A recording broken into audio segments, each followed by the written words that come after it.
ಬೀದಿ ನಾಯಿಗಳ ಕಾಟ. ಶಾಸಕ ರೆಡ್ಡಿ ಸರ್ಕಾರಕ್ಕೆ ಮೊರೆ ಹೋಗಿದ್ದಾರೆ. ಬೀದಿ ನಾಯಿಗಳ ಹಾವಳಿ ಹೆಚ್ಚಾಗ್ತಿದೆ. ಶಾಸಕ ರೆಡ್ಡಿ ಸರ್ಕಾರಕ್ಕೆ ಬಗ್ಗೆ ಮೊರೆ. ಸನ್ ಸಿಟಿಯ ಅಪಾರ್ಟ್ಮೆಂಟ್ನಲ್ಲಿ ಬೀದಿ ನಾಯಿಗಳ ಕಾಟ ಹೆಚ್ಚಾಗಿದೆ.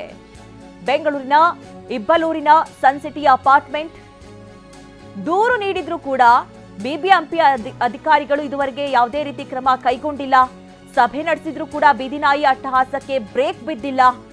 ಹೀಗಾಗಿ ಸರ್ಕಾರಕ್ಕೆ ಶಾಸಕ ಸತೀಶ್ ರೆಡ್ಡಿ ಗಮನ ಸೆಳೆಯುವಂತಹ ಪ್ರಯತ್ನವನ್ನ ಮಾಡಿದ್ದಾರೆ. ಯಾಕಂದ್ರೆ ಈಗಾಗಲೇ ಸಾಕಷ್ಟು ಕಂಪ್ಲೇಂಟ್ಸ್ಗಳು ಬಂದಿದೆ. ಸಾಕಷ್ಟು ಜನ ಈ ಬೀದಿ ನಾಯಿಗಳ ಕಾಟದಿಂದ ಬೇಸತ್ತು ಹೋಗಿದ್ದಾರೆ. ಆದ್ರೂ ಕೂಡ ಯಾವುದೇ ರೀತಿ ವ್ಯವಸ್ಥೆಗಳಾಗ್ತಾ ಇಲ್ಲ. ಬಿಬಿಎಂಪಿ ಯಾವುದೇ ರೀತಿ ಕ್ರಮವನ್ನ ಕೈಗೊಳ್ತಾ ಇಲ್ಲ. ನೀವು ದೃಶ್ಯಗಳನ್ನ ಕೂಡ ಗಮನಿಸ್ತಾ ಇರಬಹುದು. ನೋಡಿ, ಆ ಪಾರ್ಕಿಂಗ್ ಜಾಗದಲ್ಲೂ ಕೂಡ ಯಾವ ರೀತಿ ಬೀದಿ ನಾಯಿಗಳು ಒಮ್ಮೆಲೆಗೆ ನುಗ್ಗಿ ಅಲ್ಲಿ ಬರುವಂತಹ ಜನರಿಗೆ ಕಾಟವನ್ನು ಕೊಡೋದು ಅಥವಾ ಯಾವ ಸಂದರ್ಭದಲ್ಲಿ ಏನು ಅಂತ ಹೇಳೋಕ್ಕಾಗಲ್ಲ. ಈಗಾಗಲೇ ನಾವು ನೋಡಿದ್ದೀವಿ, ಚಿಕ್ಕ ಮಕ್ಕಳಿಂದ ಹಿಡಿದು ದೊಡ್ಡವರಿಗೂ ಕೂಡ ಅಟ್ಯಾಕನ್ನು ಮಾಡಿರುವಂಥದ್ದು. ಹೀಗಾಗಿ ಅಪಾರ್ಟ್ಮೆಂಟ್ನ ಮಕ್ಕಳಿಗೆ, ವೃದ್ಧರಿಗೆ ನಾಯಿಗಳು ಕಚ್ಚಿದೆ. ಅಪಾರ್ಟ್ಮೆಂಟ್ ಲಿಫ್ಟ್ನೊಳಗೆ ಓಡಾಡ್ತಾ ಇದೆ ಈ ಸ್ಟ್ರೀಟ್ ಡಾಗ್ಸ್. ಅಪಾರ್ಟ್ಮೆಂಟ್ ಕಾಂಪೌಂಡ್ನೊಳಗೆ ನಾಯಿಗಳ ಸಾಕಣೆ ಕೂಡ ಆಗ್ತಾ ಇದೆ. 20ಕ್ಕೂ ಹೆಚ್ಚು ಬೀದಿ ನಾಯಿಗಳನ್ನ ನಿವಾಸಿಗಳು ಸಾಕ್ತಾ ಇದ್ದಾರೆ. ಅಪಾರ್ಟ್ಮೆಂಟ್ ನಿವಾಸಿ ವಿರುದ್ಧ ನಾಯಿ ಸಾಕಣೆ ಆರೋಪ ಕೂಡ ಕೇಳಿಬಂದಿರುವಂಥದ್ದು. ನೀವು ದೃಶ್ಯಗಳನ್ನ ಕೂಡ ಗಮನಿಸಬಹುದು. ನೋಡಿ, ಅಲ್ಲಿ ಬರುವಂಥವರಿಗೆ ನಾಯಿ ಯಾವ ರೀತಿ ಅಟ್ಟಿಸ್ಕೊಂಡು ಹೋಗುತ್ತೆ. ಇಂತಹ ಸಮಸ್ಯೆಗಳು ದಿನನಿತ್ಯ ಆಗ್ತಾ ಇದೆ. ಅಲ್ಲಿ ಕೆಲ ನಿವಾಸಿಗಳು ನಾಯಿಗಳನ್ನ ಸಾಕ್ತಾರೆ, ಆದರೆ ಅದು ಎಲ್ಲರಿಗೂ ಕೂಡ ತೊಂದರೆಯನ್ನ ಕೊಡ್ತಾ ಇರುವಂಥದ್ದು. ನೋಡಿ, ಲಿಫ್ಟಲ್ಲೆಲ್ಲ ನಾಯಿಗಳು ಒಳ ನುಗ್ತಾ ಇರುವಂಥದ್ದು. ಹೀಗಾಗಿ ಅಲ್ಲಿನ ಜನರಿಗೆ ತೊಂದರೆ ಆಗ್ತಾ ಇದೆ, ಅಲ್ಲಿನ ನಿವಾಸಿಗಳಿಗೆ ತೊಂದರೆ ಆಗ್ತಾ ಇದೆ. ಈ ಬಗ್ಗೆ ಪದೇ ಪದೇ ಕಂಪ್ಲೇಂಟ್ ಅನ್ನ ಕೊಟ್ಟರೂ ಕೂಡ ಯಾವುದೇ ರೀತಿ ಕ್ರಮ ಆಗ್ತಾ ಇಲ್ಲ.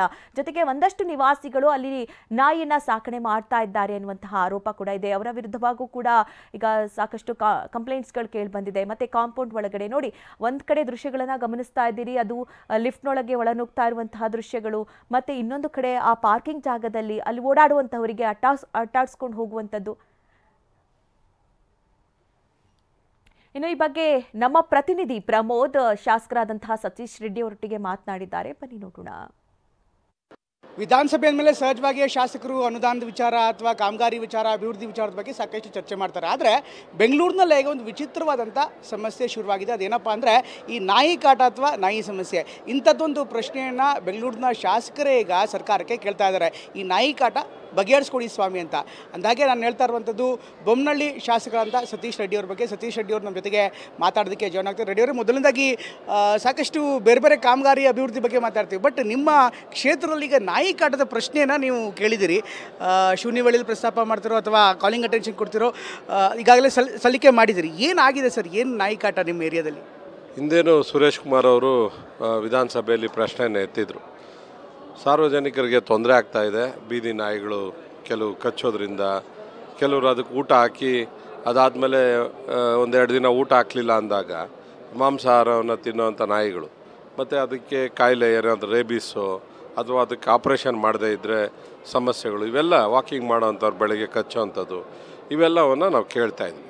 ಈಗ ಅದಕ್ಕಿಂತ ಮುಂದೆ ಹೋಗಿ ಇನ್ನೊಂದು ಸಮಸ್ಯೆ ಈಗ ಬಗೆಹರಿಯೋದಕ್ಕೆ ಆಗದೇ ಇರೋ ರೀತಿ ಆಗಿದೆ. ಅಪಾರ್ಟ್ಮೆಂಟ್ನ ಕಾಂಪೌಂಡ್ ಒಳಗಡೆ, ಅಪಾರ್ಟ್ಮೆಂಟಲ್ಲಿ ವಾಸ ಇರೋವಂಥ ಕೆಲವರು, ಯಾರೋ ಒಬ್ಬರು ಅಥವಾ ಇಬ್ಬರು, ಅಲ್ಲಿ ಒಂದು 500-600 ಮನೆ ಇರೋವಂಥ ಜಾಗದಲ್ಲಿ ಒಂದು ಸನ್ ಸಿಟಿ ಅಪಾರ್ಟ್ಮೆಂಟಲ್ಲಿ ಏನಾಗಿದೆ, ಒಂದಷ್ಟು ಬೀದಿ ನಾಯಿಗಳು ಏನು ರಸ್ತೆಯಲ್ಲಿತ್ತು, ಆ ಬೀದಿ ನಾಯಿಗಳನ್ನೆಲ್ಲ ಕಾಂಪೌಂಡ್ ಒಳಗಡೆ ಕರ್ಕೊಂಡು ಬಂದು ಒಂದಿಬ್ಬರು ಅಲ್ಲೇ ವಾಸ ಮಾಡೋವಂಥವ್ರು ಬಿಟ್ಬಿಟ್ಟಿದ್ದಾರೆ. ಅದೇನಾಗಿದೆ, ಅಲ್ಲಿಗೆ ಸೀಮಿತ ಆಗಿಲ್ಲ, ಆ ಕಾರ್ಗಳ ಕೆಳಗಡೆ ಮಲ್ಕೊಳ್ಳೋ ಅಂಥದ್ದು, ಮತ್ತು ಅದು ಲಿಫ್ಟ್ಗಳಲ್ಲೂ ಕೂಡ ಮೇಲೆ ಹೋಗುವಂಥದ್ದು, ಅದನ್ನು ಓಡಿಸಿದ್ರೆ ಆ ಅಮ್ಮ ಬಂದು ಗಲಾಟೆ ಮಾಡೋವಂಥದ್ದು. ಮತ್ತು ಯಾರು ತಂದುಬಿಟ್ಟವ್ರು ಯಾರು, ಜೊತೆಗೆ ಅಲ್ಲಿನ ಅಪಾರ್ಟ್ಮೆಂಟ್ ನಿವಾಸಿಗಳ ಸಂಘದ ಜೊತೆಗೆ ಏನು ಮಾತಾಡಿದ್ರೆ ಅವ್ರೇನಾದ್ರು ದೂರು ಕೊಟ್ಟಿದ್ದಾರೆ? ಪಾಪ ಅಲ್ಲಿನ ನಿವಾಸಿಗಳು ಸುಮಾರು ಒಂದು 400ಕ್ಕಿಂತ ಹೆಚ್ಚು ಮನೆಗಳಿರೋಂಥವ್ರು, ಅವರು ಪೊಲೀಸ್ ಸ್ಟೇಷನ್ ದೂರು ಕೊಟ್ಟಿದ್ದಾರೆ. ಮತ್ತು ಅವ್ರ ಮೇಲೆ ಇವರು ಹಲ್ಲೆ ಮಾಡಿದ್ದಾರೆ, ಅದಕ್ಕೆ ವಿಡಿಯೋಗಳಿದೆ. ಮತ್ತು ಆ ಲೇಡಿ ಒಬ್ಬರು ಆ ನಾಯಿಗಳನ್ನು ಗೇಟ್ ಒಳಗಡೆ ಕರ್ಕೊಂಬರೋಂಥದಕ್ಕೆ ಅದು ವಿಡಿಯೋ ಎಲ್ಲ ಇದೆ. ಇವೆಲ್ಲನೂ ಇದ್ರೂ ಕೂಡ ಪೊಲೀಸವರು ಕ್ರಮ ತೆಗೆದುಕೊಳ್ಳಲ್ಲ, ಅಥವಾ ನಮ್ಮ BBMP ಅವರು ಕೂಡ ಆ ನಾಯಿಗಳನ್ನು ಎಲ್ಲಾದರೂ ಸಂರಕ್ಷಣೆ ಮಾಡಿ ತೊಗೊಂಡೋಗಿ ಬಿಡೋವಂಥದ್ದು ಮಾಡಲ್ಲ. ಯಾಕಂದರೆ ನಾನು ಕೂಡ ಒಬ್ಬ ಶ್ವಾನಪ್ರಿಯ. ಈಗ ನಾನು ನಮ್ಮ ಮನೆಯಲ್ಲಿ ನಾಯಿ ಸಾಕಿದ್ದೀನಿ, ನಾನು ಅದಕ್ಕೆ ನಮ್ಮ ಮನೆಯಲ್ಲಿ ಊಟ ಹಾಕ್ತೀವಿ, ನಮ್ಮ ಮನೆ ಒಳಗಡೆ ಇರುತ್ತೆ, ಅದಕ್ಕೆ ಬೇಕಾದಂಥ ಭದ್ರತೆ ಇರುತ್ತದೆ. ಈ ಬೀದಿಯಲ್ಲಿರೋ ನಾಯಿಗಳನ್ನೆಲ್ಲ ತೊಗೊಂಡೋಗಿ ಕಾಂಪೌಂಡ್ ಒಳಗಡೆ ಬಿಟ್ಟು ಲಿಫ್ಟ್ಗಳಲ್ಲಿ ಮೇಲೆ ಹೋಗಿ ಬೇರೆಯವ್ರ ಮನೆಗಳಿಗೆಲ್ಲ ನುಗ್ಗಿ ಕಚ್ಚುವಂಥ ಪರಿಸ್ಥಿತಿ ಆದಾಗ ಆದ್ರೂ ಕ್ರಮ ತೆಗೆದುಕೊಳ್ಳಲ್ಲ ಅಂತ ಹೇಳಿದ್ರೆ ಪಾಪ ಜನ ಯಾವ ರೀತಿ ಬದುಕ್ತಾರೆ? ಇದು ಈಗ ಮುಂದೆ ಇರೋಂಥ ಪ್ರಶ್ನೆ. ಇದು ಅನಿಮಲ್ ಹಸ್ಬೆಂಡ್ರಿ ಅವರೂ ಕ್ರಮ ತೆಗೆದುಕೊಂಡಿಲ್ಲ, BBMP ಅವರು ಕ್ರಮ ತೆಗೆದುಕೊತಾ ಇಲ್ಲ, ಮತ್ತು ಪೊಲೀಸ್ ಸ್ಟೇಷನ್ಗೆ ಹೋಗಿ ಪಾಪ ಅವ್ರು ದೂರು ಕೊಟ್ಟರೂ ಆಗಲ್ಲ. ಇದನ್ನು ಬಗೆಹರಿಸಲಿಕ್ಕೆ ನಾನೇ ಒಂದು ಸಭೆಯನ್ನು ಕರೆದಿದ್ದೆ. ಸರ್ಕಾರನೇ ಏನಾದರೂ ಒಂದು ಕ್ರಮ ತೆಗೆದುಕೊಂಡು ಅದಕ್ಕೊಂದು ಯಾವ ರೀತಿ ಪರಿಹಾರ ಇದು ಮಾಡಬೇಕೋ ಮಾಡಲಿ ಅಂತ ನಾನು ಪ್ರಶ್ನೆಯನ್ನು ತೆಗೆದಿದ್ದೆ. ಥ್ಯಾಂಕ್ ಯು, ಧನ್ಯವಾದ ನಮ್ಮ ಜೊತೆ ಮಾತಾಡೋದು. ಇದಿಷ್ಟು ಶಾಸಕರಂತ ಸತೀಶ್ ರೆಡ್ಡಿ ಅವರು ಹೇಳ್ತಾ ಇರುವಂಥ ಮಾತು. ಕ್ಯಾಮ್ರಾಮನ್ ಪ್ರಾಣೇಶ್ ಜೊತೆ ಪ್ರಮೋದ್, TV9 ಬೆಂಗಳೂರು.